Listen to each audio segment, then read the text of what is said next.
Olá, amados! Sejam muito bem-vindos a mais um vídeo aqui do nosso canal. Aqui todas as quintas-feiras nós trazemos uma nova palavra de Deus para o teu coração. E hoje estamos começando um mês novo, é o primeiro vídeo do mês de dezembro. E é o primeiro vídeo de uma nova série que se inicia hoje e que vai ser a última série do nosso ano de 2023. Então é uma série que Deus colocou no meu coração como sequência da última série que tivemos, que se chamou Processos de Deus. Se ainda não assistiu, ainda não conseguiu ver todos os vídeos, depois favorita lá para que você assista. E vamos iniciar hoje a série Cicatrizes de Guerra. Depois de todo o processo de Deus, depois de toda a luta, todo o deserto, toda a batalha, depois de todo o vale, normalmente ficam as cicatrizes. E a gente vai falar um pouquinho sobre algumas cicatrizes que ficam, algumas que são boas, outras que são ruins, e obviamente usando a Bíblia como nossa base e alguns personagens, alguns heróis da fé para nos instruir através da vida deles. Amém? Então, não se esqueça, se você ainda não está inscrito aqui no nosso canal, já clica aqui no sininho para que você se torne inscrito, para que você seja avisado todo novo vídeo que nós lançarmos. E curte, compartilha, comenta alguma coisa que você acha relevante, isso é importante demais para o YouTube entender que é um conteúdo relevante para você. Amém? Vamos à palavra de Deus, então, se você puder, abra sua Bíblia em Romanos 12, capítulo 2. Romanos, capítulo 12, versículo 2, perdão. Vamos lá. Não se amoldem ao padrão deste mundo, mas transformem-se pela renovação da sua mente, para que sejam capazes de experimentar e comprovar a boa, agradável e perfeita vontade de Deus. Essa passagem é dita por Paulo.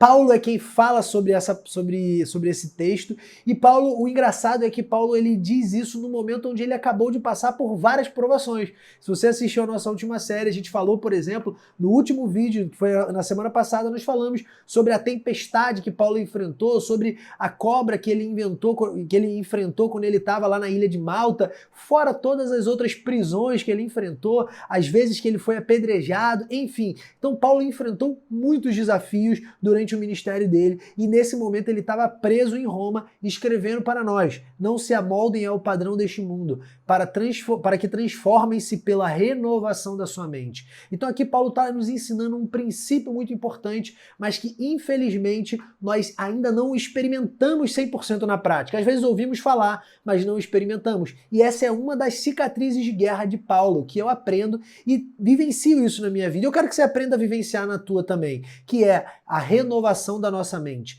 Aqui Paulo nos ensina que Deus tem uma vontade para a nossa vida. E a vontade dele é boa, perfeita e agradável. Então Deus não tem planos para que nós passemos por vales de anos, de vidas inteiras. Não. O vale faz parte do processo de todo mundo que é cristão e de todo mundo que aceita Jesus como seu Senhor e Salvador. Mas o mais importante é que durante o vale são momentos onde você aprende, onde nós aprendemos, onde nós evoluímos. Falamos sobre isso na última série. Mas depois desses processos, são quando surgem as cicatrizes que nos fazem, independente das circunstâncias, andar sob passos de fé. Por quê? Porque nós entendemos um princípio que inicialmente nós vamos falar hoje, que é a renovação da mente. Então a palavra de Deus nos garante que nós podemos ter a nossa mente renovada todos os dias, todas as noites, antes de você orar. Eu te faço esse desafio. Antes de você dormir, vá orar, e quando você estiver na sua oração noturna, antes de dormir, peça para que Deus renove a sua mente durante aquela noite. No dia seguinte, ao acordar, ore e também peça para que Deus renove a sua mente para aquele novo dia. E quando você começar a fazer isso, você vai perceber que a sua mente, de repente, vai começar a ser transformada. Vitor, mas o que está transformando a minha mente? É algum tipo de alienação? É algum tipo de religião? É algum tipo de ideologia? Não. É Jesus Cristo agindo em você através do seu próprio pedido de renovação de mente. Isso é muito importante porque muitas vezes nós conhecemos Jesus presos a vários dogmas, a vários sofismas que nós aprendemos no nosso passado. Porque a grande verdade é que a nossa forma de pensar, a nossa forma de se comunicar, a forma que a gente enxerga o mundo, a forma que a gente vive e se relaciona com as pessoas ao nosso redor, ela tem muito a ver com as experiências que a gente já viveu ao longo dos nossos anos de vida. Então, se você teve experiências muito traumáticas na infância, você tende a trazer isso para a infância. Eu não quero trazer isso para um lado muito psicólogo da coisa, mas o mais importante é entender que se você conheceu Jesus recentemente, ou você está querendo conhecer, a primeira coisa que você precisa é pedir para que Deus renove a sua mente. Porque quando Deus renova a sua mente, todos os sofismas, todas aquelas ideias presas, muitas vezes religiosas que você tem na mente, elas começam a se quebrar. E eu vejo muitas pessoas em dúvidas entre doutrina A, doutrina B, doutrina C, às vezes dentro da igreja, ou por causa de diferenças de doutrinas de uma igreja A, uma igreja B, uma igreja que tem parede preta, outra que tem parede branca, outra que fala com uma pessoa, outra que é com outra que tem profecia, outra que não. E às vezes você se prende muito a só posso ouvir aquela igreja, só posso ouvir essa pessoa, quando na verdade Deus quer que você ouça ele. E Deus usa sim igrejas para que você vá e tenha comunhão com o corpo de Cristo. Mas o mais importante é entender que a igreja habita em você, Cristo habita em você, e a partir do Novo Testamento você passa a ter um livre acesso para perguntar a Deus e entender de Deus. O problema é que hoje nós vivemos uma geração de pessoas que não ouvem Deus e com isso elas começam a arbitrar coisas para simplesmente doutrinas. Então as pessoas começam a entender situações, entender doutrinas como algo que precisam se tornar uma realidade, uma verdade na vida delas, elas entendendo ou não, tendo dúvidas ou não. Quando na verdade às vezes não é isso que Deus quer para a tua vida, que você se prenda em religiosidades, em doutrinas, mas sim que você entenda que através de um pedido você pode diariamente renovar a sua mente. E quando você renova a sua mente, você tem a mente de Cristo. Você começa a pensar como Cristo, a olhar como Cristo, enxergar como Cristo, entender como Cristo. E quando isso começa a acontecer na sua vida, você pode ter certeza que você não vai ter mais nenhuma dúvida em relação a nenhuma doutrina. Isso é uma das cicatrizes de guerra. Vamos para mais uma que Paulo nos ensina? Vamos agora para 1 Coríntios, capítulo 2, versículo 12. Vamos ler rapidinho 4 versículos do 12 ao 16 para que nós tenhamos a compreensão exata desse texto. Vamos lá. Nós, porém, não recebemos o Espírito do mundo, mas o Espírito procedente de Deus, para que entendamos as coisas que Deus nos tem dado gratuitamente. Delas também falamos, não com palavras ensinadas pela sabedoria humana, mas com palavras ensinadas pelo Espírito, interpretando verdades espirituais para os que são espirituais. E quem não tem o Espírito não aceita as coisas que vêm do Espírito de Deus, pois lhes são loucura, e não é capaz de entendê-las, porque elas são discernidas espiritualmente. Mas quem é espiritual discerne todas as coisas, e ele mesmo por ninguém é discernido, pois quem conheceu a mente do Senhor para que possa instruí-lo? Nós, porém, temos a mente de Cristo. Amém, amados? Aqui Paulo nos ensina que, beleza, nós podemos pedir a renovação da nossa mente e termos a mente de Cristo. Aceitamos Jesus, começamos a pedir a renovação da nossa mente e passamos a ter a mente de Cristo habitando em nós. Só que quando nós temos a mente de Cristo, nós também precisamos entender uma outra verdade, um outro princípio que Paulo nos ensina, que existem verdades que só são entendidas no Espírito. Então, algumas coisas não adianta tentarmos entender com a nossa psique, com a nossa mente, que é limitada. Porque muitas das vezes nós confundimos a diferenciação entre uma mente racional e uma mente emocional e acreditamos que quando estamos ouvindo o Espírito e falando pelo Espírito, nós estamos apenas sendo espirituais, estamos apenas sendo emocionais demais, porque às vezes você chora quando Deus fala com você, porque às vezes você se emociona, só que na verdade a emoção ela vem junto, só que o Espírito, quando ele fala, é outra realidade.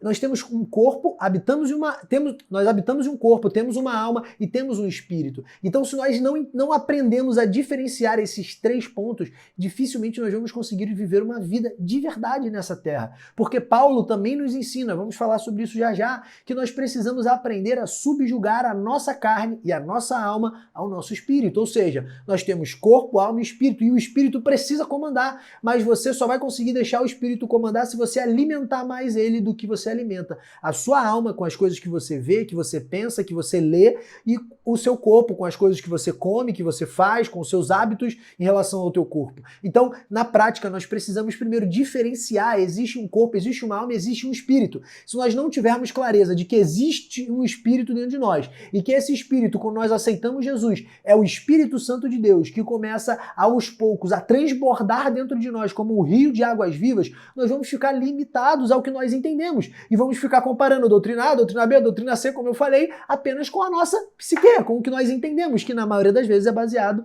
nas nossas realidades de vida, nas expectativas, nas experiências que nós tivemos, nos livros que nós lemos, nas pessoas que nós conhecemos. Quando, na verdade, Deus quer que nós conheçamos algo novo, mas não simplesmente através de uma pessoa, de um livro, de uma doutrina, mas principalmente através do seu Espírito. A Bíblia nos diz, vamos ler de novo o versículo 14. Quem não tem o Espírito não aceita as coisas que vêm do Espírito de Deus, pois lhes são loucura, e não é capaz de entendê-las, porque elas são discernidas espiritualmente. Então, se em algum momento alguém falou com você, ou Deus falou com você algo que você não entendeu, ou que você entendeu, mas achou loucura, tipo, Deus me pediu para eu fazer aquilo, mas eu achei aquilo muito louco, e eu preferi perguntar para uma pessoa A, B, C, X ou Z, e aquela pessoa me deu uma opinião diferente, aquela pessoa me deu outra opinião e eu fiz outra coisa, ou eu consultei uma doutrina A, B, C ou Z e preferi fazer outra coisa. Entenda, você precisa pedir discernimento espiritual. Não tem a ver com apenas orar e achar que você vai entender, tem a ver com orar pedindo discernimento espiritual, porque nós temos o Espírito, e Paulo nos garante que se nós não tivermos o Espírito de Deus habitando em nós e transbordando dentro de nós não vamos entender as coisas do Espírito. Então, primeira cicatriz de guerra, nós precisamos renovar a nossa mente. Segunda cicatriz de guerra que Paulo nos ensina, segunda cicatriz é que nós precisamos viver uma vida no Espírito, e para viver no Espírito nós precisamos pedir discernimento espiritual e entender que existem realidades que não são discernidas na mente, não são discernidas no corpo, mas são discernidas no espírito. Talvez para você isso pareça totalmente loucura, como a Bíblia está nos garantindo. Talvez você esteja pensando sobre isso, falando, caraca, o Vitor está dando uma viajada. E tudo bem, você pode pensar assim, mas me dá uma chance.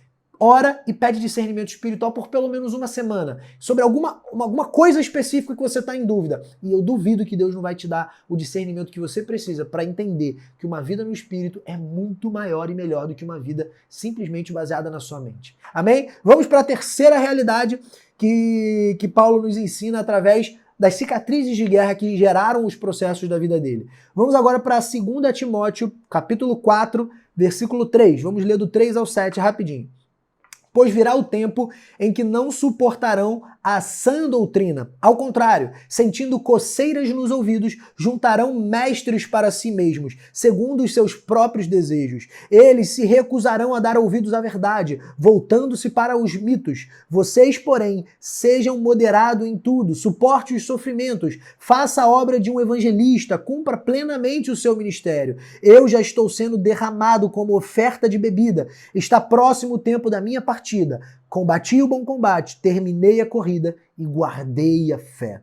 Amém, amados. Essa passagem me inspira muito, porque é uma passagem que Paulo relata quando ele está à beira da morte. Aqui ele está a poucos dias da morte dele, e aqui ele não sabia exatamente se ia ser hoje, amanhã, depois de amanhã, mas ele sabia que ele estava muito próximo da morte, muito próximo de encontrar Jesus, mas ele mesmo assim, ele consegue ter a consciência para escrever um texto como esse, falando, amados, fiquem em paz, pois existirá um tempo em que a verdadeira doutrina, ou seja, o cristianismo puro, simples, a pureza, qual é a pureza? A pureza é o amor. Em Coríntios, o próprio Paulo nos revela que a pureza da religião, como depois as pessoas desenvolveram, é o amor. E não se trata de uma religião A, X, B ou Z, se você vai numa missa ou se você vai num culto, se você vai numa pessoa A ou B ou C, não se trata disso. Muitas pessoas perdem uma vida inteira com dúvidas sobre se eu sigo uma pessoa A, uma pessoa B, se eu sigo uma pessoa C, uma pessoa D, se eu sigo uma igreja A, uma igreja B, se eu sigo uma igreja preta ou igreja branca, se eu sigo uma igreja que é pintada ou não, se eu sigo uma igreja que tem estacionamento ou não. Não tem a ver com o tipo da igreja, não tem a ver com o tipo da pessoa que está guiando aquela igreja, mas sim com o Espírito de Deus que habita em você. Ele já habita em você, você pode consultar diretamente a Deus. E se você ainda não entende o que Deus fala, a solução não é confiar em pessoas, a solução é confiar em Deus. É confiar que quando Deus fala com uma pessoa, por exemplo, eu vejo às vezes pessoas que têm um discernimento espiritual muito aflorado, que elas têm uma conexão com Deus muito forte. E às vezes essas pessoas me dão algumas palavras de direção, inclusive, mas eu nunca sigo apenas aquela direção, eu vou confirmar com Deus. E toda vez que eu vejo uma pessoa que eu percebo que ela tem um discernimento espiritual muito maior que o meu, e existem várias, eu fico, assim, sem brincadeira, dia eu fico pulando de vontade, sabe, de sede, de conhecimento, de fome, de falar, cara, eu preciso entender como aquela pessoa entende. Eu preciso ter um relacionamento com Deus como aquela pessoa tem. Eu preciso ouvir Deus como aquela pessoa ouve. Eu preciso falar com Deus como aquela pessoa fala. Eu preciso ter sede desse conhecimento. E o que Deus quer quando Ele põe uma pessoa totalmente com discernimento espiritual na tua frente, muitas vezes é assim te dirigir, é assim te direcionar. Mas, além disso, Ele quer que você busque ter o mesmo relacionamento com Ele. Ele quer que você se baseie nessas pessoas para entender. Amados, todos nós temos um ministério. Se você ainda não entendeu qual é o teu, é porque você simplesmente ainda não escutou Deus te falando. Se você ainda não sabe qual é o teu ministério, aonde Deus quer te usar, abre os seus ouvidos. Pede para Deus te falar, pede para Deus te dirigir, pede para Deus te dar o teu propósito.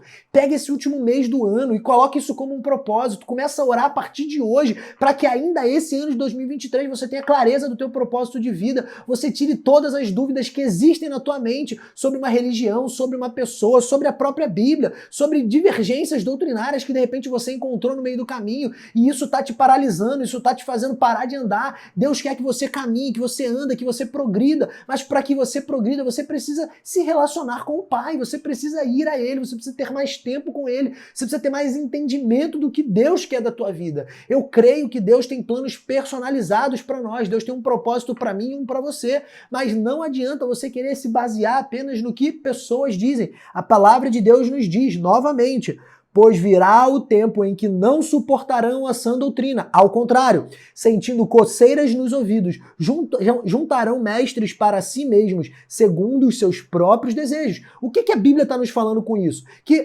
haverá um tempo em que as pessoas não se satisfarão com apenas o que está escrito, e elas começarão a fazer doutrinas com o que não está escrito, ou seja, com coceiras nos ouvidos. Ou seja, elas acharão que ouviram alguma coisa, e elas começarão a fazer doutrina com aquilo. Por isso que é muito perigoso você andar sobre doutrinas que não estão claras na Bíblia e principalmente que são criadas por pessoas.